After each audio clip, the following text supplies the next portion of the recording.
Welcome to the 16th video in this series, making Frogger for Godot. In this one, what we're going to do is we're going to get the navigation working between the main scene and the game scene. And what we're also going to do is get some high scores saved to file as well, so we can keep track of our best scores and display them on the main screen. To manage our navigation, and indeed our scores as well, we'll use a global for this. Now, we already have one for the Signal Manager, and I'd like to keep that just for signals. So we'll add another one called a GameManager to the project. So I'll go to Project, Project Settings, go to Globals. On the node name on the right-hand side, we can add GameManager. Click the Add. And then in the Browse here, let's browse to the globals. GameManager.gd looks good. I'll click Open, Create, and yeah, that all looks good to me. So I'll close, and we should have then in the globals folder here the GameManager.gd. We do. So I'll delete all of this. We can add it back in if we need it. The ready we might need, the process for sure not. And let's set up the navigation. To do this, we're going to want to be able to navigate between the level scene. So I'll grab that and drop that in here, and also the main scene as well. So we can grab hold of the main scene. Then we can add ourselves a function into here called load main. In this one, what we're going to do is get hold of our tree, then we can change scene to packed and the main. Then we'll do exactly the same thing for the level as well. So I'll call this one, I think, load level, and we can change scene to packed and the level. And what we want to do is invoke these when we press a certain key. So I'm going to go to the main.gd here, and above the ready, put in the unhandled input. So we'll do func underscore and unhandled input. We'll say then if the event dot and is action pressed. And here we can use the UI accept, which is the enter key by default. If you're unsure of what the defaults are, you can always go to Project, Project Settings, Input Map. And with the built-in action selected on the right-hand side here, you're able to see what the keys assigned are. In my case, enter, keypad enter, and also space are UI accept. So one of those will do. If that does happen, then what we can do is navigate to the game. So we'll do GameManager dot and load level. So I'm going to copy this code from here and go to the game UI, I think. So where's our game UI? Here it is. Paste that in here. And anytime we hit escape, we're going to navigate back to the main. So that one in this case is UI cancel. That's the escape. And then we'll do load main. So that should set up the navigation. So I'm going to run the application. And I should be able to hit enter now to go in the game. Good. And then escape to come back to the main. Excellent. All right. So I'll close this down and close down the output. Now it's time to deal with the scores. Let's open up the main screen and I'll close down the shader editor. And in our scores container, get hold of all of our score labels here and just delete all of these from here. Then go into the main script. And at the top here, grab ourselves a reference to our score container or a score label, scene here. And also to our scores container, because we'll need to add these labels for each of the high scores that we have. Now we need to visit the game manager again, and we're going to set up the code now to manage our scores. So what we're going to do is going to persist these scores to file, and we'll persist, say, the top 12 scores that we have to file. So we've got up to 12 scores always stored and then shown whenever we run the game. Now, there are quite a few approaches that we could take to actually persisting our scores. One of those is to build our own custom resource classes and then save them as binary resource files. I did that in the top-down 2D Racer series, and I thought for this one, rather than repeating that approach, we could save it actually as pure JSON into text files, which is something quite a few people have requested. So if you do want to see the resource saving alternative, you can dip into the relevant videos on the top-down 2D Racer because the approach will be pretty much identical here. Otherwise, stick around for this one and we'll do the JSON. Now, very quickly, in case you're not familiar with what JSON is, it's literally text. So you can read it as a human, and it's text in the same syntax as a dictionary would be in GD script. There's an example on the screen here. So we have a dictionary. This is JSON text, and then we have keys and we have values, just like in GD script. And it's a very, very popular way of exchanging data between applications. I would say probably 90% of the applications in the world use it, certainly web and mobile apps. So for example, when you load up your Twitter feed or your Facebook feed, it goes to the API for that particular application, and what comes back is a big piece of JSON with the keys being a list of the posts and things like that. Here we have an example where we have a JSON dictionary with a key user ID, then the key title, and so on. In our case, it's going to be a very simple piece of JSON. We're going to have a dictionary like this with one key, scores, and we'll have a list then, all of our high scores. And you'll see when we come to save it, we'll always save only the highest 12 high scores. To get this up and running, we do have a little bit to do though. So the first thing we're going to do is define a constant at the top here, and that constant is going to be the scores path. So that's where we're going to save our scores.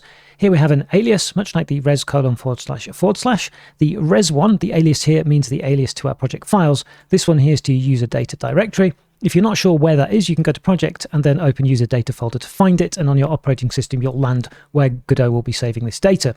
So we're going to be saving this in frogger.json, and then we'll add another constant into here as well, which is going to be the maximum number of scores we're going to keep, which is 12 scores. Now I want to go to 2D view and take a quick look actually at the scores container here. If you'll show me the properties anyway, it's not. Why not? Try again. There we go. Okay, 3 columns. Okay, so that divides into 12. Okay, so back into the script then. We're going to maintain ourselves a list of high scores on our game manager here. I didn't really see the point in writing yet another script or class for this. So we'll have a var high scores, and that's going to be an integer array. And at the moment it's empty. And when we first instantiate the game manager, it's empty. So what we need then is a function actually to load up the high scores. Now, because we've got a lot of scores stuff going on here, maybe it's worth putting some regions inside this code actually to separate things out. I think that's probably a better idea. So what I'm actually going to do is go down the bottom here, do a hash there or a pound, and then region, and we'll call this region scores. Then here we can do another one and end region, and this will allow us to collapse our code a little bit. And what we can also do is take region scores, and I'll put region here navigation, and here we can also do the hash and end region. Then I'll take these two functions and just drop those in here. That's not how I'd usually do things. I prefer to have constants at the top and then variables and then functions, but I think for this, it'll be a little bit easier to understand where everything is. So we can collapse up the navigation now. And now we've got our scores stuff. So let's take the region scores here and put that here, which we could also collapse then if we want to. I think that's going to be a little bit easier to read. Okay, so we're going to make then a function called load high scores. And inside here, the first thing we're going to do is get hold of our high scores array, and we can then clear this array. Next, let's check actually if the file exists, because if it doesn't, then we don't want to try and open and read it. And we can do that using the file access. So we'll see if not, and then we want to get hold of the file access dot, and there's a function on there called file exists, and we can see if the file at our scores path exists. If that's not the case, then we'll just simply return, and we've cleared our high scores, so we've just got an empty array of high scores. Otherwise, we might be able to actually access our file. So we'll say var, and I'll call this file. That's going to be of type file access, and we'll set that equal to then to our file access dot open, and I'll go into distraction-free view, I think here as well. Inside here then we want to open up our scores path, and then we want to be in the file access mode of reading. Now it might still be here that something has gone wrong. This can happen. So what we're going to do is we're going to say that if our file is equal to null, then we'll print an error. So we'll do print error, and we'll say scores file error. And then I'm going to make a little bit of space here so it's easy for us to see things. So now we've arrived at the stage where we actually have our file opened and we're able to read the file. So what we can do then is actually get our JSON string. So we'll say var, and I'll call this JSON underscore str for string. That's going to be of type string. That's going to be equal to our file, and there's a function called get as text. So hopefully now we've read out the text. What we want to do now is we want to actually get the dictionary. So we'll do var, and I'll call this JSON underscore dict. This is going to be of type dictionary. That's going to be equal to, and then we can JSON dot pass string and send in our JSON string. Now if we wanted, we could do all of this on one line, really, couldn't we? So actually I'll do that. I'll cut that and drop in there. I think that's a little bit more concise. So now in theory, we have a dictionary read in from our file. Now it may be that the file we read in here was empty. So although we were able to open it and read it, what we've actually got is not a valid dictionary. So we're going to make a quick check for that. We can do that using type of. So we're going to ask the question, is type of, and then our JSON dictionary is not equal, and there's a type dictionary. And what we'll also do here is check whether we have the key scores in this dictionary as well. So we can say or, and then not, and JSON dict has scores. Then we have some kind of issue here, so we can print an error. So I'll grab the print error there, and I'm going to say scores file wrong types. And then we can return from here. And as I say return from here, we should probably also return from here as well, because we haven't been able to get anything. So we're doing a little bit of sort of extra protection here to make sure that, first of all, we've got the file, and when we open the file, we do get a dictionary. And if we do get a dictionary, we've got the dictionary with some scores. And then finally, now that we know we've got a dictionary of some scores, what we can do is check whether that particular dictionary is an array type, because if it's not, then we're not going to be able to iterate through it to actually grab the scores out. So what I'm going to do is copy this line here to save a little bit of time. So we'll do if the type of and JSON dict dot and scores. We know we have the scores key. If that's not equal, in this case, we want to type array, then I'll copy this error line here and paste it here. I'll do scores file, and we can type not array. So we've got slightly different error messages here, so we should know when we look back if we get one where the error has happened. By now, though, I think we can be fairly sure we have an array, so we can iterate through it. So we'll say for score in, and then we can do JSON dict dot scores, and then we can get hold of our high scores and append the score. Okay, so if we ever invoke load high scores, in theory, we try and find the file, we make sure we've got content we expect, and we finally update our high scores array. What I would like us to do here, though, is to be able to sort this and also limit to the amount of max scores that we have at the top here. Now, theoretically, the file should never contain any more, but we'll nevertheless write a little function that can do that for us. So above the load scores here, I'd like to put that here. I'm going to write a little function called sort and trim. So we're going to get hold of our high scores dot, and we can invoke sort, which will sort them ascending. Then we can get hold of the high scores and invoke the reverse, which is then going to reverse the order, so it's now descending. And that will check if the size of the high scores array is greater than our max scores, then we're going to invoke the resize. So we'll say high scores dot resize, and that's our max scores. You have to be a little bit careful with resize. If I just actually right click and go to look up symbol here. So when we resize, it says, where are we? If the size is greater, new default elements, usually null, are added.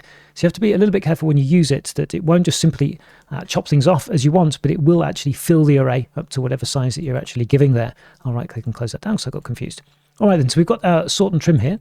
What we can do then when we've loaded our high scores, finally at the end here, is invoke our sort and trim. So we have a function to load our high scores. We can't do much with it yet though, because we have nothing to load. What we need to do now is a save high scores. And we'll put this one, I think, below the load high scores. I think that's a little bit of a better place. So we'll do func save high scores. First thing we need to do is build up our dictionary. So we'll say var, and I'll call this scoresdict. That's going to be of type then dictionary. Now we can actually do dictionary types in Godot, but not nested types. So we're unable here to do a string, which I think we've got then an array of integers it won't let us. So we'll just leave it as the pure dictionary here. It's going to be equal, open curly braces. Then we'll do scores. And here then we can say our high scores. And we do have the scores text typed a couple of times now here. Arguably, we might want to make that a constant at the top. I'm not going to do that though. I hope that's okay with you. What we do want to do though is actually get a JSON string from this dictionary. So we'll do var and JSON underscore string. That's going to be of type string. And we'll set that equal to, and JSON again, this time there's the stringify on there, which will turn our scoresdict into a JSON string. How about that? Now what we need to do is try and save this. I'm going to save some time by going and finding this line here. Then I'll copy that. Down here we can try and get the file, except what we want to do here is we want to write. And as before, actually, going back up to where I just stole the line, if we haven't got the file, then we'll just simply return and we'll make sure that we print an error. I'll get distraction free so you can see this. So again, if file is null, scores file error, and I'll put this actually in save, so we know we had the problem in save. Otherwise, we should be good to go. So we're going to write file dot and then store string. And that's our JSON string. So we're now able to save the high scores and we're able to load the high scores. Couple of functions remain. That's one to add a high score actually into our high scores array. Otherwise, we're never going to be saving anything. So scrolling up a little bit, what we'll do then is make a new function here called add new score. What we're going to do then is get hold of our high scores, and then we will append our new score to that. Then we can do our sort and trim. So if the high score was good, it moves into the top list and we trim anything off that needs to drop off the bottom. And then once we've done this, we can immediately save our high scores. And we're going to invoke this add new score each time we have a game over with whatever the score was at that point. And now we're nearly there. Just a couple more functions to add in here. I'd like to add one in to actually get the list of high scores. So I'm going to make a new function called getScoresList. And here we'll return high scores. And then finally, one last function to get the current high score. So we'll do getHighScore, which returns an integer. And we're going to assume the list is sorted here. So we'll return then our high scores at position 0, but only if we've actually got something. So we'll say if the high score size is greater than 0, else we'll return 0 because we don't have a high score. And breathe, that should be everything we need to do actually to manage our scores. So what we're going to do in the main is use this GameManager.getScoresList, iterate through these high scores and create a score label for each. In the level, what we'll do in the UI somewhere is show the current high score. So we'll use the GameManager.getHighScore each time we instantiate our level scene. And then finally, when the game is over, what we'll do is GameManager.add a new high score, and that should then add this to our current high scores. I'm glad I'm reading through this though, because there's one tiny thing missing, isn't there? And that's we're never loading the high scores when things start. To do that, we need the ready, don't we? And I'll put that actually, does it belong in scores? Probably not, does it? Let's put this actually in between these two regions here. So I'm going to do func underscore and ready, and here we can immediately then load our high scores. And that should be everything we need in the game manager. So I'll come out of distraction free mode, and then let's have a look if we can find our game controller here. So let's open up the game controller scene and go into the script. And I think we are managing score here. Yes, we are. Good. So let's scroll down a little bit, and it's where the frog dies. So on frog died, we're down here, and this is where the game is over. So it's at this point here we actually want to add the current score. So we'll get hold of the GameManager.add new score, and we can add the current score there. So do Control-S to save. So now we should, in theory, have saved a high score if we made one. To be able to see things, we need some labels on the screen though. So what we'll do then is go back to the main here and open up the script for the main. So we have a reference to our score label here. What we need to do then is in the ready is we need to add or instantiate, these labels with the score. We'll write ourselves a little function to do that, and we'll call this create score labels. Then we can iterate the scores, so we can say for score in, and we want the GameManager.getScoresList. Then we'll make a new var, which is going to be our score label, which is of type label, and that's going to be equal then to our score label.instantiate. Then we'll get hold of our scores container, and we'll add our score label to it. And finally, last but not least, we can set the text. So we'll say the score label dot and text is going to be equal to, and then I'll do a percentage 05D, so we get some 0 padding, and then a percentage and the score. And then we can invoke this function at the end of the ready, or maybe before we spawn a sprite. It doesn't really matter, does it, Rich? I'll put it there.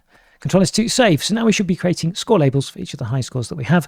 We don't have any yet though to see, but after playing the game a couple of times, we should start seeing them. Now, we did quite a lot there, so hopefully I haven't messed things up too much. If I have, you've probably already seen it and are shouting at the screen. Nevertheless, what I'm going to do is fade out very briefly and just run and test that this is working okay. Okay, so I've been away and played it, and we've got scores actually on the screen, which is really nice to see. So the scoring does seem to be working, which is good. Whilst playing it, there were a couple of things I noticed that we should really clean up that I'm sure you've noticed as well. One is the sound on the main screen here, actually. If I find the main screen, where are you? Back at the beginning here somewhere. The music here, I didn't set to looping. I thought I had. I did get a little bit out of sync messing things around, so maybe we did do earlier on, but what I'm going to do is go to parameters here and set that to looping. And the other thing was the game UI actually as well. I noticed the game UI itself is now behind some of the items and things. So selecting the root node of the game UI, I put the Z index in the canvas item section at 100, so it's definitely on top of everything else. And when we're game over, we're not behind items and things like that. But whilst looking at this though, I do realize we're missing a piece in the middle of the game UI here, aren't we? We need at the top in the middle here the actual current high score. So let's add that in, shall we? So what we'll do is get hold of this label here, I think, because we use the same base, same font and everything. And I'll drag that to be a direct child of the margin container. That puts it in the middle here, but we can go up to the positioning there and do vertical alignment to the begin and then the horizontal alignment center like this. And I'll call this then high score label. Control S to save. Let's go into the game UI code, drag ourselves a reference into here, and then down inside the ready, we can set up a text here. So we'll say high score label dots and a text. And that could be equal to, and we'll do a formatted string. So we'll say best and colon space and then a percentage 05D. And a percentage, we get hold of our game manager and then the high score. So I'm going to go to level and quickly run the level here, and what we should see at the top, yes, we can see the best score. Cool. So I'll close that down and close down the output. And that brings us to the end of this video and also the end of the features that we need for this game. I think it's pretty much complete by now. We've got the levels working, the high score persistence working, and a main screen as well. We will have one more short video in this series though. I'd like to go away now and actually have a look at the original arcade version again, and I'm going to do some measuring and timing and things like that and try and set the top up here a little bit better than we had it earlier on in the series because it wasn't very playable. So one more video to come. Thanks very, very much for sticking with me through this one, and I look forward to seeing you in the next one.